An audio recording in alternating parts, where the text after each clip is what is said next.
Soul land 3 के last part के and में हमने देखा कि गू यूए की रणनीति और टैंग वुलन की टीमवर्क के दम पर वू सिद्धुओं पर निर्णायक जीत हुई, जिससे कक्षा में सबका ध्यान उनकी ताकत पर टिक गया। अंततः टैंग वुलन क्लास प्रेसिडेंट बना, जबकि गू यूए और वू सिद्धुओं को वाइस प्रेसिडेंट चुना गया। तो चलिए वीडियो शुरू करते हैं।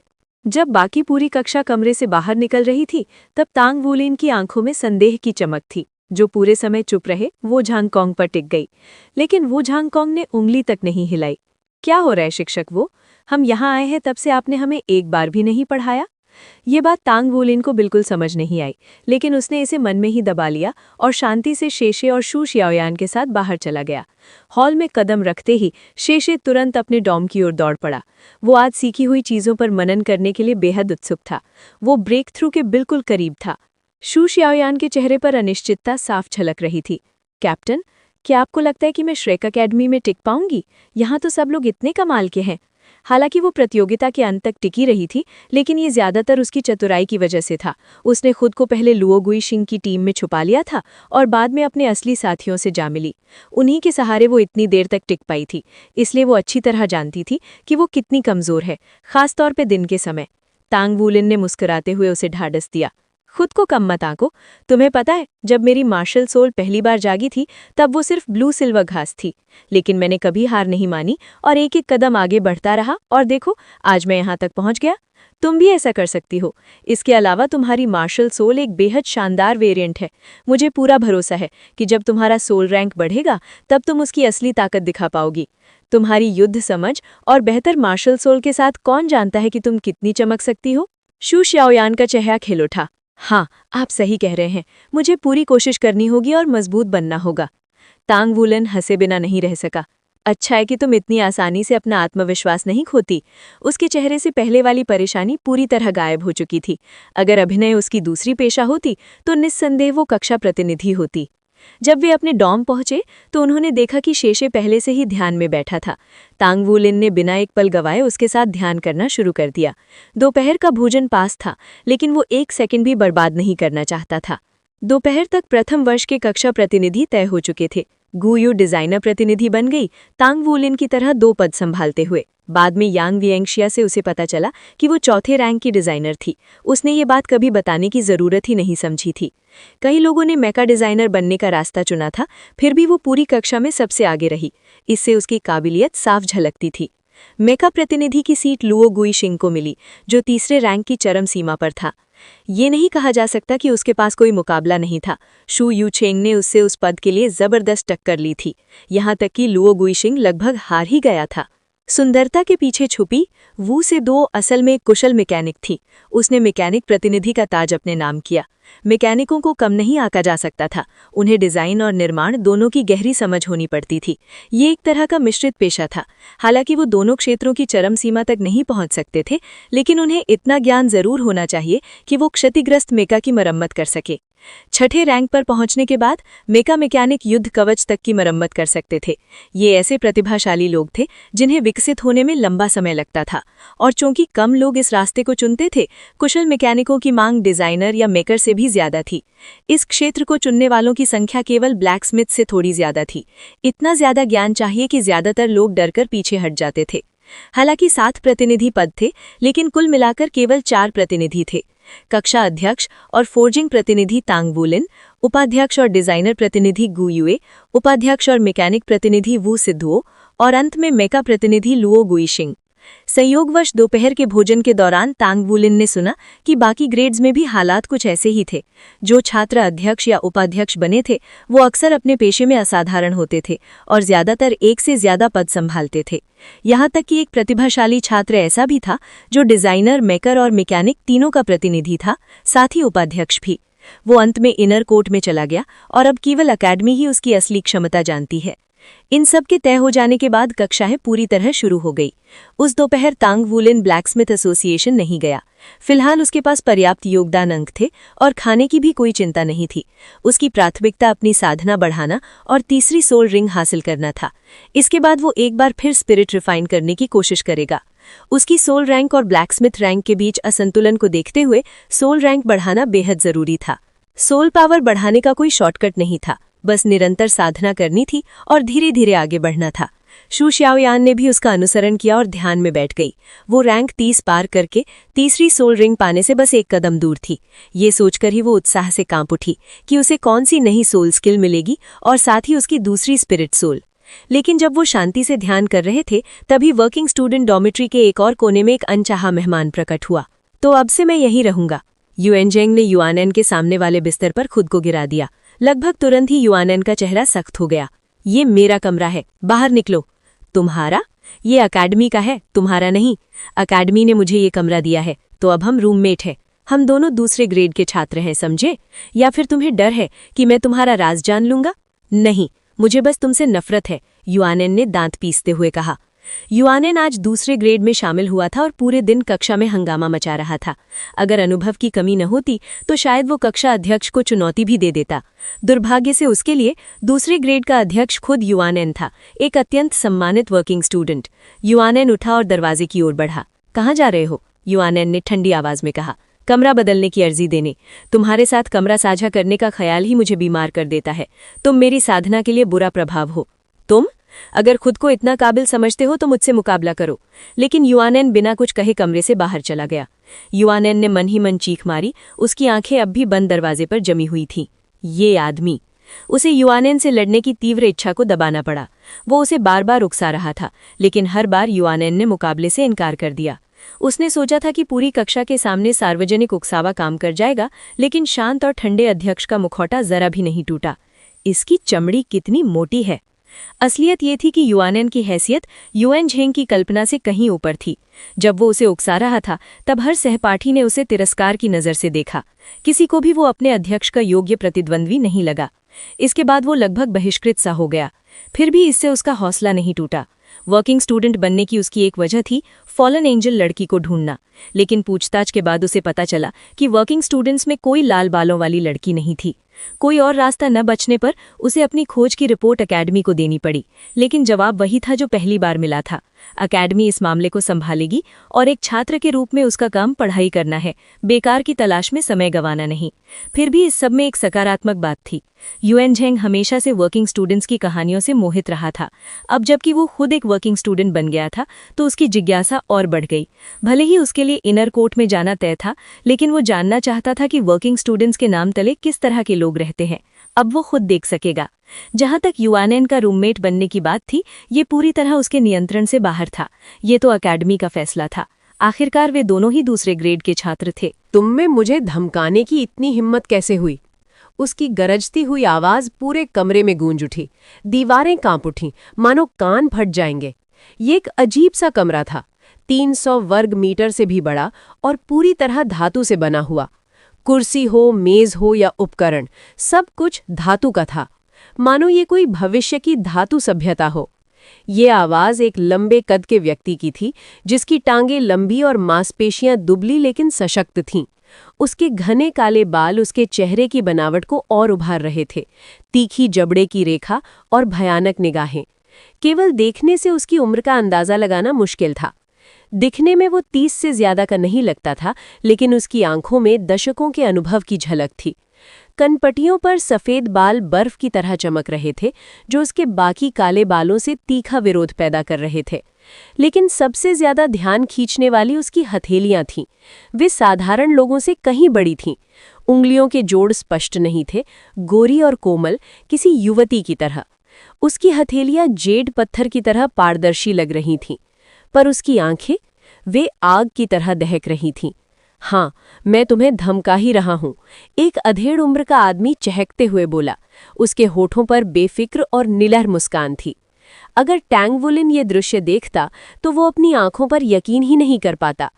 इस समय उसका शांत और सौम्य शिक्षक किसी गुंडे से कम नहीं लग रहा था।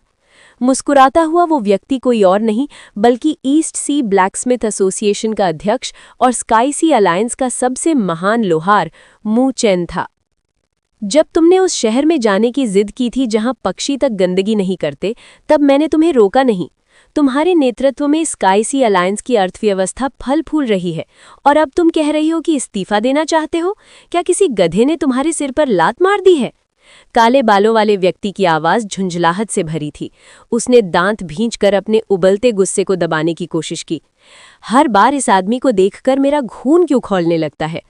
मूचेन मुस्कुराता रहा। यही तो वजह है, स्काई सी अलायंस अब सही राह पर है। उन्हें मेरी ज़रूरत नहीं रही, इसलिए मैं इस्तीफ़ा देना चाहता हूँ। मैं एक सेंट ब्लैकस्मिथ हूँ और एक दिन डिवाइन ब्लैकस्मिथ बनना चाहता हूँ। ज़ेन हुआ, तुम तो पेट भरकर खा चुके हो, इसलिए तुम्हें ये एहसास नहीं कि भूखा रहना कैसा लगता है।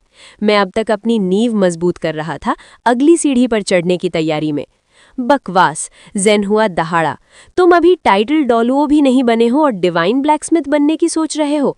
मुझे असली वजह बताओ, वरना मैं तुम्हें इस्तीफा नहीं देने दूंगा। मूचेन की मुस्कान में शरारत झलकने लगी। उसने डॉलुओ कॉन्टिनेंट ब्लैकस्मिथ एसोसिएशन के अध्यक्ष और पूरे महाद्वीप के सबसे महान लोहार ज़ेन हुआ को देखा।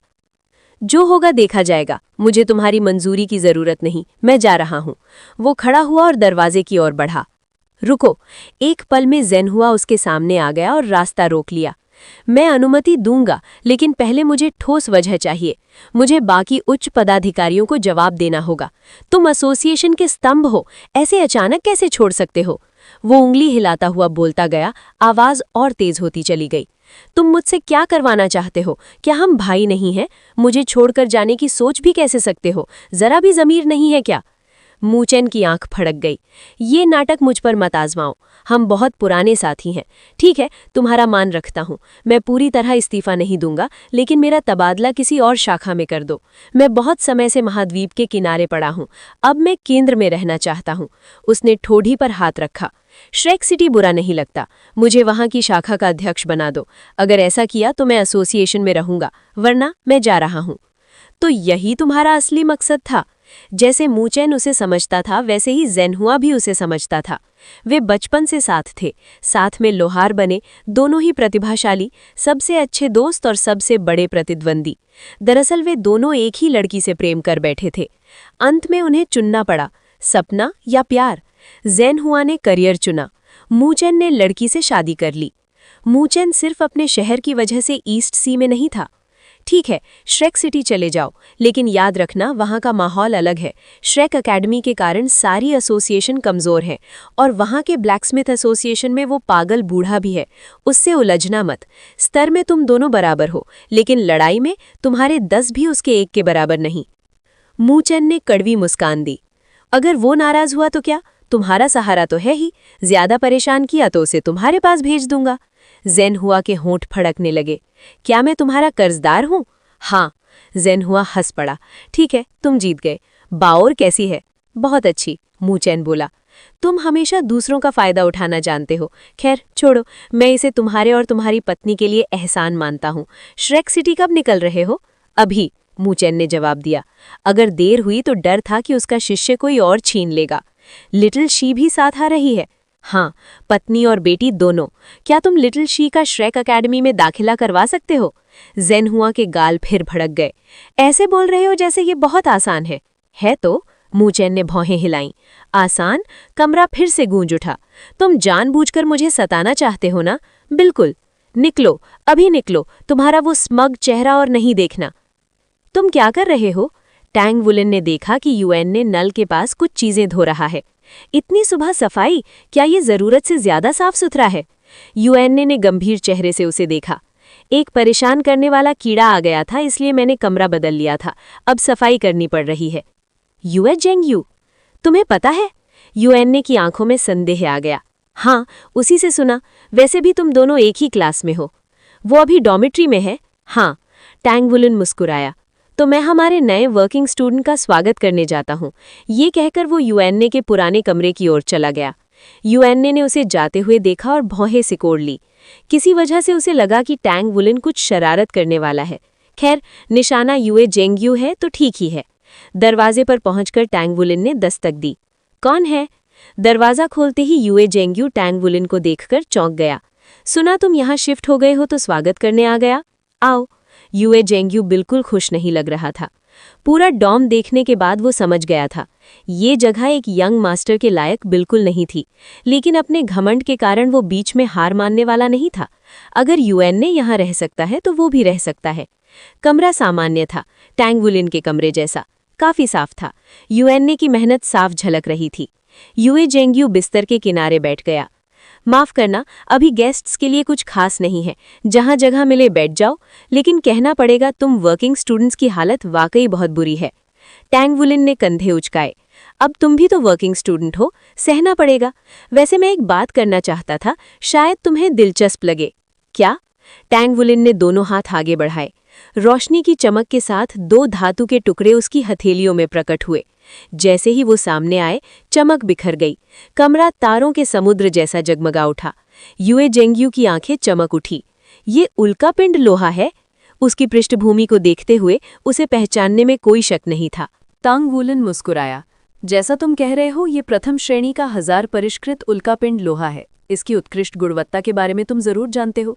दुर्भाग्य से इसकी प्रकृति अत्यधिक अहंकारी होने के कारण इसे स्पिरिट रिफाइन करना असंभव है, इसलिए इसकी सीमा केवल प्रथम श्रेणी 1000 परिष्कृत तक ही है। लेकिन फिर भी ये मेका या वन वर्ड बैटल आर्मर के लिए सबसे बेहतरीन सामग्री है। अगर तुम्हारी रुचि है तो अपनी कीमत बताओ। वास्तव में उसके हाथों में मौजूद धातु वही 2 उल्कापिंड लोहे के टुकड़े थे जो उसे फेंग वुयू से मिले थे। वो उन्हें युआनएन को बेच सकता था, लेकिन तब वो उनसे ऊंची कीमत नहीं वसूल पाता। उनके रिश्ते इतने अच्छे थे कि ऐसी चालबाजी करना संभव नहीं था। उल्कापिंड लोहा न केवल दुर्लभ था, बल्कि उसमें कई अद्भुत गुण भी थे।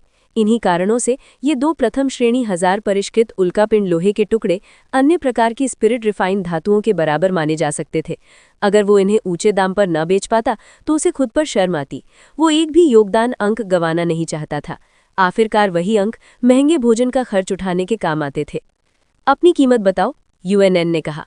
तांग वुलिन ने हाथ पलटे और दोनों धातुएं उसकी नज़र से गायब हो गईं। लगता है तुम्हें इतनी दिलचस्पी नहीं है, ये कहते हुए वो मुड़ा और जाने लगा। अरे रुको जरा, तुम इतने उतावले कैसे हो सकते हो? यूएनएन ने जल्दबाजी में पुकारा। उनकी उम्र और साधना स्तर के लोगों के लिए सबसे बड़ी प्राथमिकता थी one word battle armour master बनना। इसी कारण श्रेक अकेडमी में उच्च गुणवत्ता वाली धातुओं की भारी मांग थी। उल्कापिंड लोहे का बिक्री के लिए आना अपने आप में ही किसी चमत्कार से कम नहीं था। मेरे पास ज्यादा योगदान अंक नहीं है, यूएनएन ने बेबसी से कहा। मैंने अभी अभी अकेडमी में पढ़ाई फिर से शुरू की है, लेकिन मेरे पास पैसा है। चूंकि पैसों से अंक नहीं खरीदे जा सकते, तो क्यों ना मैं तुम्हें पैसों में भुगतान करूं? तांग वुलिन की धड़कन तेज हो गई। उसके भीतर लालच सिर उठाने लगा, लेकिन अंत में उसने सिर हिला दिया। नहीं, मैं केवल योगदान अंक या स्पिरिट आइटम ही स्वीकार करूंगा। Spirit item? कौन कौन से? यूएनएन ने पूछा। मुझे 1000 वर्षीय earth dragon crystal, ice essence, dragon spirit grass और लॉन्गेविटी ग्रास चाहिए। तुम डाकू हो क्या? ये तो सीधी लूट है, यूएनएन ने नाक सिकोड़ते हुए कहा। क्या तुम्हें लगता है मैं मूर्ख हूं? इन चारों स्पिरिट आइटम्स की कुल कीमत तुम्हारे 2 उल्कापिंड लोहे से कहीं ज्यादा है। तुलना ही नहीं हो सकती। केवल 1000 वर्षीय लॉन्गेविटी ग्रास उल्कापिंड लोहे से कहीं ज्यादा दुर्लभ है। ये आयु बढ़ाता है, समझे? जो भी इसे खाए उसकी उम्र 5 साल बढ़ जाती है। चाहे जितनी तलाश कर लो, बाजार में मिल जाना चमत्कार होगा, और अगर मिल भी जाए तो कीमत आसमान छू रही होगी। नहीं, सौदा मंजूर नहीं। तुम बहुत ज्यादा मांग रहे हो। ज्यादा से ज्यादा मैं तुम्हें 4 में से 2 स्पिरिट आइटम दे सकता हूँ। 2? टांग वुलिन चौंका, लेकिन वो तुरंत संभल गया। उसके होठों पर मुस्कान फैल गई। ठीक है, हम दोनों ही कामकाजी छात्र हैं, इसलिए मैं समझ सकता हूँ कि हालात कितने कठिन होते हैं। 2 ही सही। मुझे 1000 वर्षीय लॉन्गेविटी ग्रास और 1000 वर्षीय ड्रैगन स्पिरिट ग्रास चाहिए। कैसा रहेगा? यूएनएन ने आंखें घुमाई। पहले ये बताओ कि तुम्हें ये 2 उल्कापिंड लोहे के टुकड़े मिले कैसे? तांग वुलिन ने कुछ भी नहीं छुपाया। उसने बताया कि कैसे फेंग वुयू ने उसका अपहरण किया, उसे जबरदस्ती धातु को 1000 परिष्कृत करने को कहा, और अंततः वो सफल रहा। तो तुम कहना चाहते हो कि तुमने खुद इन दोनों टुकड़ों को प्रथम श्रेणी 1000 परिष्कृत किया, और वो भी एक साथ? हर सवाल के साथ यूएनएन की आंखें और ज्यादा चमकने लगी। तांग वुलिन ने सिर हिलाया। मुझे झूठ बोलने की जरूरत नहीं है। अगर तुम्हें यकीन ना हो तो एल्डर फेंग से पूछ लेना। ये रहा मेरा 4थे दर्जे का ब्लैकस्मिथ बैज। यूएनएन ने सावधानी से बैज लिया। कुछ पल जांचने के बाद वो सिर हिलाया। हाँ, ये बैज असली है। ठीक है, सौदा पक्का। मैं तुम्हारे लिए 1000 वर्षीय लॉन्गेविटी ग्रास और 1000 वर्षीय ड्रैगन स्पिरिट ग्रास ले आऊंगा। इसमें लगभग 1 हफ्ता लगेगा। तब तक तुम उल्कापिंड लोहा किसी और को मत बेचना। सौदा तय रहा। तांग वुलिन ने हाथ आगे बढ़ाया और कुछ ही क्षणों में यूएनएन ने हाथ मिलाया। युवानैन के कमरे से बाहर निकलते ही तांग वूलिन के चेहरे पर लोमड़ी जैसी मुस्कान थी। उसने तो शुरू में केवल एक स्पिरिट आइटम की उम्मीद की थी और वो भी उसे मिलने की संभावना कम लग रही थी। हालांकि उल्कापिंड लोहा कीमती था, लेकिन वो अन्य धातुओं की तुलना में बहुत अधिक दुर्लभ नहीं था। वो स्पिरिट आइटम्स की बराबरी नहीं कर सकता था। तांग वूलिन के अनुमान से उसके हर उल्कापिंड लोहे के टुकड़े की कीमत लगभग 20 से 30 लाख फेडरल कॉइन्स थी, यानी कुल मिलाकर 50 से 60 लाख। जबकि सूची में दिए गए हर स्पिरिट आइटम की आवश्यकता उसके तीसरे सील को तोड़ने के लिए थी, और उनमें से कोई भी अकेले ही 6 लाख से कहीं अधिक मूल्यवान था। लॉन्गेविटी ग्रास के बारे में युआनएन बिल्कुल सही था। ये अत्यंत दुर्लभ था और बाजार में मिलना लगभग असंभव था। पैसा जरूरी था, लेकिन जीवन उससे भी अधिक मूल्यवान था। इतिहास में आयु बढ़ाने वाले स्पिरिट आइटम्स हमेशा सबसे महंगे रहे हैं। इसलिए जब युआनएन ने 2 स्पिरिट आइटम देने की पेशकश की तो तांग वूलिन ने बड़ी मुश्किल से अपनी मुस्कान दबाई। पिछले सील के लिए उसे 3 साल तक पैसे बचाने के बाद जाकर 4 आवश्यक स्पिरिट आइटम खरीदने में सफलता मिली थी, लेकिन अब तीसरे सील के लिए वो पहले ही आधे रास्ते पर पहुंच गया था। इस सौभाग्य के साथ वो कुछ समय के लिए निश्चिंत होकर साधना पर ध्यान केंद्रित कर सकता था। हालांकि युआनएन की ओर पीठ किए होने के कारण वो उसके चेहरे के भाव नहीं देख सका। युआनएन के चेहरे पर भी उतनी ही चालाक लोमड़ी जैसी मुस्कान थी। कामकाजी छात्र सचमुच प्रतिभावान होते हैं। ये लड़का चौथे दर्जे के शिखर पर है, तभी तो प्रथम श्रेणी 1000 परिष्कृत कर सका। मैं अभी इससे मधुर संबंध बनाऊंगा और इसे ये एहसास कराऊंगा कि वो ऊपरी स्थिति में है। मेरे परिवार के पास पैसों या स्पिरिट आइटम्स की कोई कमी नहीं है, वो शरारती हंसी हंसते हुए बोला। ये लड़का केवल 13 साल का है। इतनी कम उम्र में चौथे दर्जे का ब्लैकस्मिथ मैंने कभी नहीं सुना, और वो भी चौथे दर्जे के शिखर पर। मुझे इससे मजबूत संबंध बनाना ही होगा। युआनएन के अनुसार अमीर बनने के लिए केवल पैसा नहीं, समझदारी भी चाहिए। अभी नुकसान सहकर और तांग वूलिन को ये भ्रम देकर कि वो रिश्ते में ऊपरी हाथ में है, वो उसके पसंदीदा ग्राहकों में से एक बन जाएगा। अमीरों के लिए पैसा नहीं, नेटवर्क सबसे महत्वपूर्ण है। नए व्यापारी कभी भी पुराने धनिकों के नेटवर्क की बराबरी नहीं कर सकते। खजाने के पुराने धनिकों के हाथों में जाने की संभावना हमेशा अधिक रहती है। कारण सरल था, स्थापित व्यापारी अपने संपर्कों का उपयोग कर इन दुर्लभ खजानों तक पहुंच बना सकते थे। तांग वूलिन की गलती ये थी कि उसने केवल उल्कापिंड लोहे की बाजार कीमत पर ध्यान दिया। उसने खुद को एक ब्लैकस्मिथ प्रतिभा के रूप में मिलने वाले मूल्य को नजरअंदाज कर दिया। युआनएन ने भविष्य देखा और अनुकूल संबंध बनाने का अवसर तुरंत लपक लिया। चाहे जैसे भी देखा जाए, इस सौदे में युआनएन को घाटा हुआ था, लेकिन असल में वही जीत गया था। असली विजेता शेन ये मंच पर खड़ी थी। उनका चेहरा कठोर था। आज पढ़ाना शुरू करने से पहले मुझे 2 बातें कहनी है। पहली, कक्षा के प्रतिनिधि कक्षा के बाद अपने अपने पेशे में लोगों की संख्या गिने और संबंधित संघ में रजिस्टर कराएं। नाम लिखाना अनिवार्य नहीं है, लेकिन शामिल होने पर उन्हें विशेष सुविधाएं मिलेंगी। आगे बढ़ने के लिए तुम्हें संघों का समर्थन चाहिए होगा, नहीं तो सारा खर्च तुम्हें खुद उठाना पड़ेगा, और वो भी योगदान अंकों में। दूसरी बात, आज कक्षा को वू झांगकोंग पढ़ाएंगे। शेन यी ने सिर हिलाते हुए अपना स्थान उन्हें सौंप दिया। टीचर वू। तांग वूलिन ने अनजाने में सीधा बैठ गया। वू झांगकोंग मंच पर चढ़े और उनकी बर्फीली नजर पूरी कक्षा पर सर्द लहर की तरह दौड़ गई। पूरा लेक्चर हॉल मानो कुछ डिग्री ठंडा हो गया और सभी का ध्यान तुरंत केंद्रित हो गया। आज कक्षा का पहला आधिकारिक दिन है। यहाँ का पाठ्यक्रम तुम्हारी अब तक की पढ़ाई से बिल्कुल अलग होगा। अगर तुम्हें अपने मार्शल आर्ट या साधना पथ को लेकर कोई प्रश्न हो तो कक्षा के बाद मुझसे या टीचर शेन यी से पूछ सकते हो। आज हम मेका निर्माण की बुनियादी बातें पढ़ेंगे। मेका निर्माण? तांग वूलिन की आंखों की चमक बुझ गई जब उसने वू झांगकोंग को देखा। टीचर वू, आप हमें ये क्यों पढ़ा रहे हैं? क्या हम बैटल आर्मर मास्टर बनने की तैयारी नहीं कर रहे हैं? तुम लोगों में डिजाइनर, मेकर, मैकेनिक और ब्लैकस्मिथ हैं। वू झांगकोंग ने हमेशा की तरह ठंडे स्वर में कहा। सीधे शब्दों में कहें तो एक मेका बनाने के लिए इन चारों पेशों का साथ काम करना जरूरी होता है। मुझे यकीन है कि तुम सब ये जानने को उत्सुक हो कि अकादमी तुम्हें मेका निर्माण की बुनियादी शिक्षा क्यों दे रही है। एक बैटल आर्मर मास्टर बनने के लिए सबसे पहले तुम्हें बैटल आर्मर की नींव, मेका का अध्ययन करना होगा। उच्च स्तर के मेका लगभग निम्न स्तर के बैटल आर्मर जितने शक्तिशाली होते हैं। ब्लैकस्मिथ मेका के लिए धातु गढ़ता है, डिजाइनर उसका ब्लूप्रिंट तैयार करता है, मेकर उसे असेंबल करता है और मैकेनिक तय करता है कि मेका कितनी देर तक इस्तेमाल किया जा सकता है। बैटल आर्मर भी लगभग इसी प्रक्रिया से बनाया जाता है। अब हम मेका के मूल सिद्धांतों पर चर्चा करेंगे। वू झांगकोंग ने अपना व्याख्यान शुरू किया, लेकिन उन्होंने केवल मेका निर्माण की बुनियादी बातें ही नहीं बताईं, बल्कि ये भी समझाया कि मेकर, ब्लैकस्मिथ, डिजाइनर और मैकेनिक आपस में कैसे सहयोग करते हैं। ये एक बेहद व्यापक और गहन व्याख्यान था। सुबह की कक्षाएं समाप्त होने तक तांग वूलिन की मेका के बारे में समझ पहले से कहीं अधिक गहरी हो चुकी थी। जब हर पेशे के छात्रों की गिनती की गई तो 101 छात्रों वाली इस कक्षा में केवल 8 ब्लैकस्मिथ निकले। ये हाल के वर्षों में किसी भी कक्षा में ब्लैकस्मिथ की सबसे अधिक संख्या थी और उस पर टांग वुलेन और यांग नियंशिया जैसे ब्लैकस्मिथ प्रतिभाशाली भी थे। मेका डिजाइनर सबसे अधिक थे, कुल 34। उनके बाद 31 मेका मेकर थे और शेष मैकेनिक थे। तीनों मुख्य पेशे काफी संतुलित थे। कक्षा समाप्त, शैनी ने घोषणा की। क्लास काउंसिल के सदस्य रुके। टांग वुलेन, गु युए, वू सिदुओ और लुओ गुइशिंग अपनी सीटों पर ही बैठे रहे। अपने अपने संघों में जाकर अपने पेशे के छात्रों का पंजीकरण करवाओ। फिर इस बारे में चर्चा करो कि कक्षा को ऐसे समूहों में कैसे बांटा जाए जिनमें हर पेशे का संतुलन हो। हमारे पास केवल 8 ब्लैकस्मिथ हैं। टांग वुलेन को छोड़कर 7 बचे हैं, इसलिए 7 समूह बनेंगे। हर समूह एक ब्लैकस्मिथ के इर्द गिर्द। अपने पेशे के छात्रों की क्षमताओं से परिचित हो जाओ और समूहों को इस तरह बांटो कि प्रतिभा का स्तर लगभग समान रहे। टांग वुलेन ने सिर हिलाया। क्लास काउंसिल को मिलने वाले योगदान अंक मुफ्त में नहीं मिलते हैं। ये सभी छात्रों के पंजीकरण के फॉर्म हैं। हर छात्र का पेशा, रैंक, मार्शल सोल और सोल पावर स्तर दर्ज है। तुम चारों को हर फॉर्म देखकर प्रत्येक छात्र की ताकत का विश्लेषण करना होगा। जब बाकी छात्र धीरे धीरे कक्षा से निकल गए तो कमरे में केवल टांग वुलेन, गु युए, वू सिदुओ और लुओ गुइशिंग रह गए। चारों चुपचाप कागजों का पुलिंदा पलटने लगे। लुओ गुइशिंग का शांत रहना असामान्य नहीं था, लेकिन टांग वुलेन कभी कभी उसके होठों पर एक दुर्लभ रहस्यमयी मुस्कान देख लेता था। वो उसके मन की ताह नहीं पा सका। दूसरी ओर वू सिदुओ ने बाहें सीने पर बांध रखी थीं और ठंडी नजर से टांग वुलेन को घूर रही थी।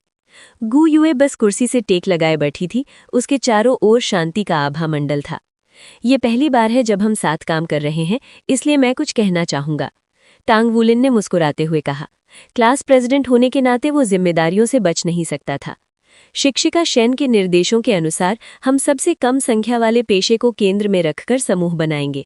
मुझे छोड़कर 7 ब्लैकस्मिथ हैं, इसलिए 7 समूह बनेंगे। मैंने पहले ही कागज देख लिए हैं।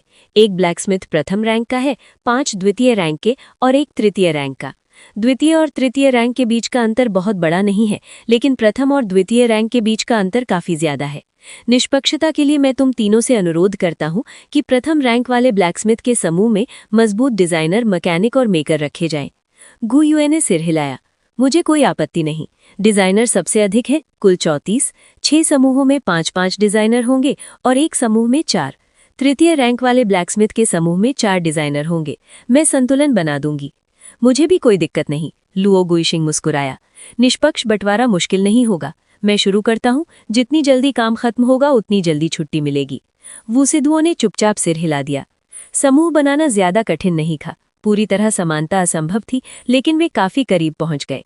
कुछ देर बाद काम पूरा हुआ और टांग वुलेन ने कागज अपने हाथ में ले लिए। ठीक है, हो गया।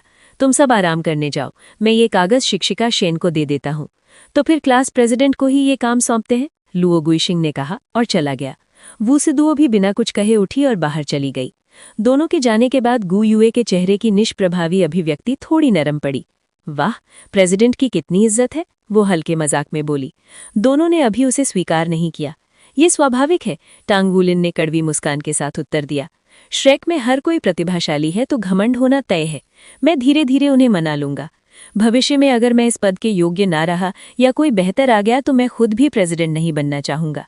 चलो, मैं ये कागज जमा कर देता हूँ, फिर ध्यान साधना करूंगा। यद्यपि खाना उसके योगदान अंकों का बड़ा हिस्सा खा जाता था, लेकिन टांग वुलेन साफ महसूस कर पा रहा था कि ये उसके रक्तसार और मिस्टीरियस हेवन मेथड की साधना गति के लिए कितना लाभदायक था। सोल पावर का बढ़ना हर हाल में अच्छी बात थी।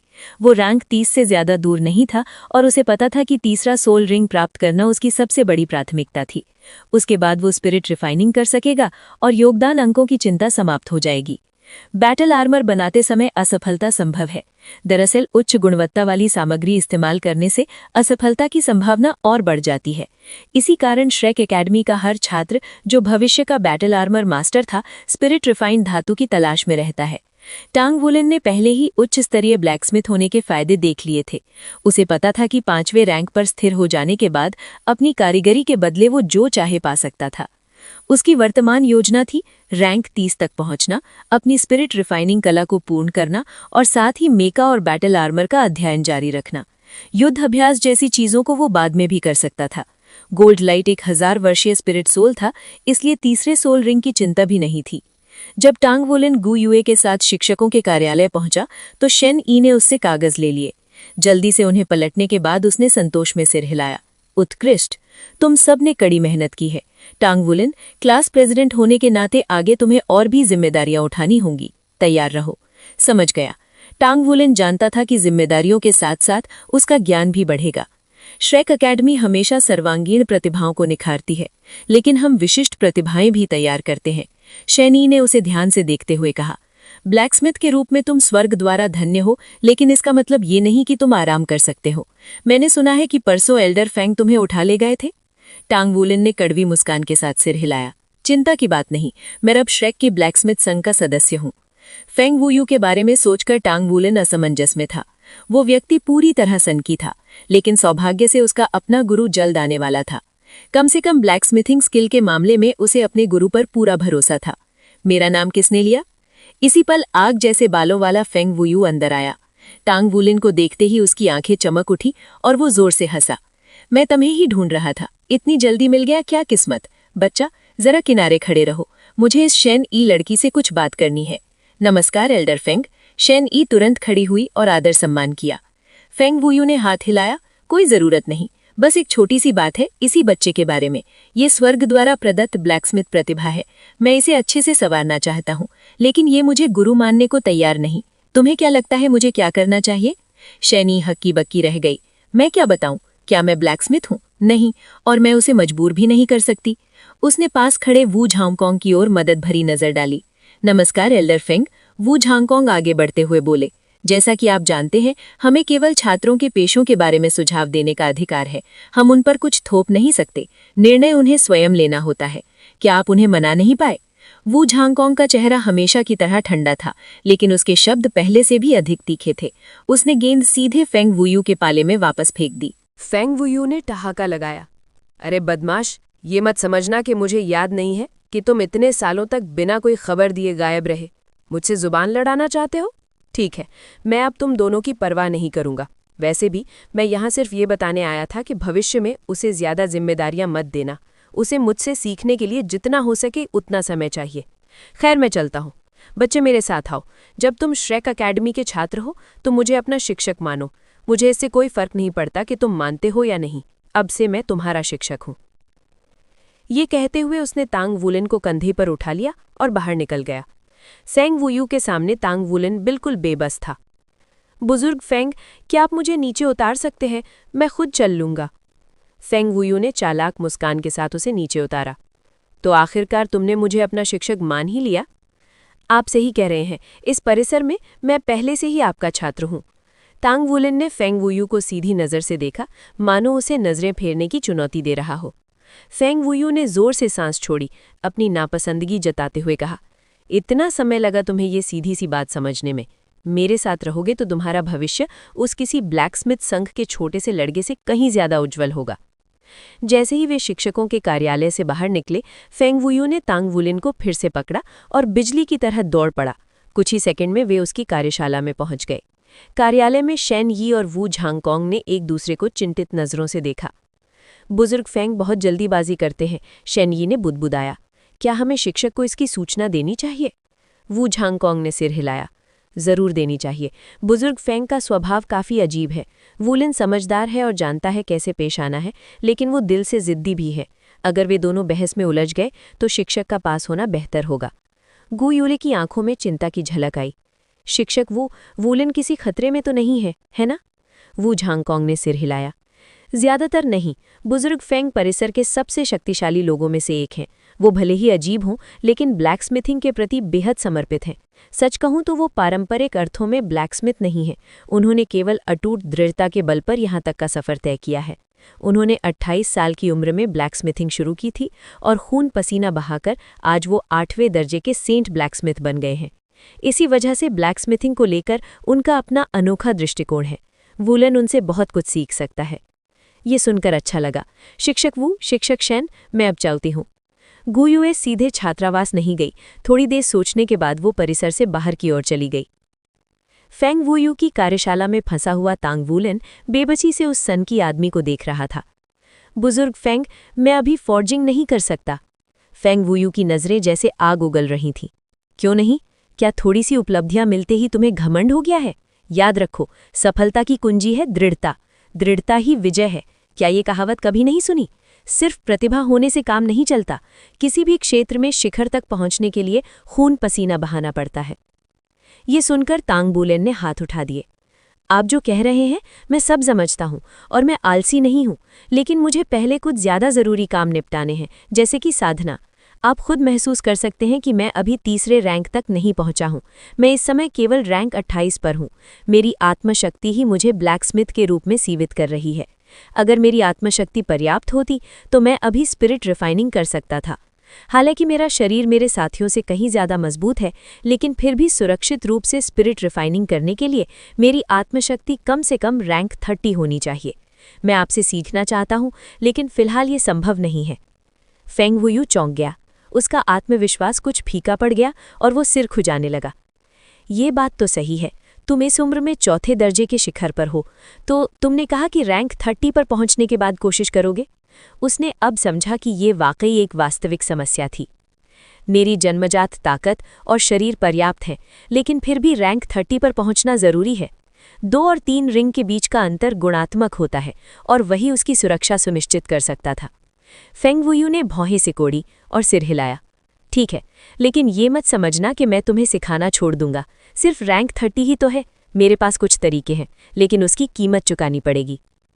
तरीके? टांग वुलेन चौंक गया। आत्मशक्ति बढ़ाने के शॉर्टकट्स भी होते हैं? फेंग वुयू जोर से हंसा। बिल्कुल होते हैं।